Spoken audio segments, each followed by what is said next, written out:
Due to recent events, the Atelier series has been more or less a yearly trek for JRPG gamers. Nearly every year, normally around the same time of year, a new Atelier game releases on the PS3 as well as the PS Vita, but not at the same time. Last January, Atelier Escha Plus released on the Vita, and at the end of this past January, the next Atelier Vita game came out. So that's what we're going to talk about today. Here is my second Atelier review for Atelier Escha Logy Plus, The Alchemists of the Dusk Sky. Sometime after the events of Atelier Escha, an alchemist from Central City named Logy travels to a small hub town near some ancient floating ruins that no one has been to. Once he gets there, he begins work at the R&D department with another alchemist, a local named Escha.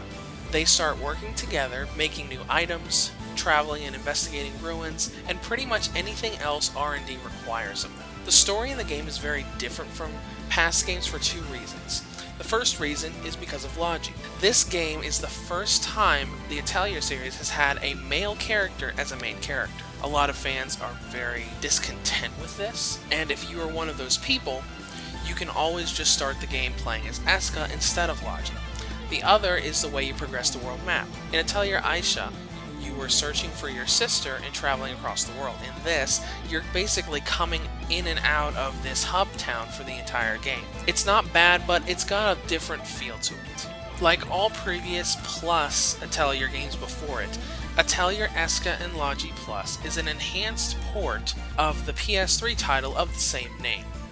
Being an enhanced port, there are a few things that have been added to the game, such as new playable characters and new story thrown in at the end of the game around the character Neo, whom was first introduced in Atelier Escha. Progression in the game goes through assignment periods. Since you're working for the R&D department, you will have 10 assignment periods throughout the game where you will have a main story objective to complete within that 3-month period. If you don't complete it in the 3-month period, then you will get a game over. Fortunately though, the game has been built with the most user-friendly time management system in the series so far. All of these main objectives are extremely easy to complete, and I normally had each one finished within the first few weeks, if not sooner, of each period. Once you complete your main objective, you unlock sub-objectives in free time. Sub-objectives are basically small objectives like fighting this many times during this period, gathering this many items, fighting this boss monster that's causing villagers problems. These are not required, but they will increase your points in your grade at the end of the assignment period, which is directly tied to how much money you get when you get paid. They're optional, but they're worth doing. Aside from sub-objectives, you can do whatever you want in the free time until the next assignment period comes up.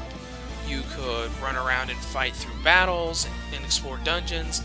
You could run around town and go through story event scenes. You could sleep the entire time. It's really up to you. And it's a really nice feeling of convenience, especially considering how strict past Atelier games were at time management. One of the gameplay systems that got changed in this game is map progression. On the world map, you still have your point-to-point exploration system, but instead of cluttering up the map with various areas of a dungeon, each dungeon actually has its own little map screen that you go to. Progression really isn't all that different, but it feels different with the dungeons having their own little map. Combat has also been changed, definitely for the better. The turn-based combat and the follow-up attacks and character defense actions are still there, but you can now take 6 characters into battle with you. Whenever a battle starts, you will have 3 characters actually on the battle map fighting enemies, and you will have 3 in reserve that can switch out with others whenever someone gets knocked out or whenever a character defense action is available. The other way that combat has been enhanced isn't really in the combat system, but more or less in the combat difficulty. I noticed early on that the monsters got a lot stronger, a lot faster in Atelier Escha Logy than in Escha or any other Atelier games I've played. For a game series that is known for not having much of a focus on combat, Escha Logy Plus has a lot more traditional RPG focus on combat.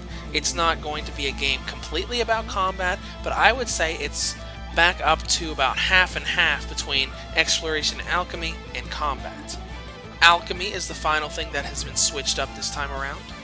You still have the normal gather items and use your cauldron to create new items, but since Logy in the story is from Central City, whom uses equipment for alchemy that isn't a cauldron, you get various pieces of equipment as the game progresses, allowing you to do different kinds of alchemy.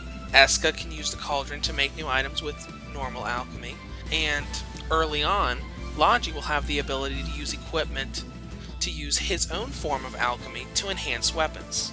Over the course of the game, I would guess that you'll be spending at least 30 to 35 hours with the base game, as well as the new content around Nier.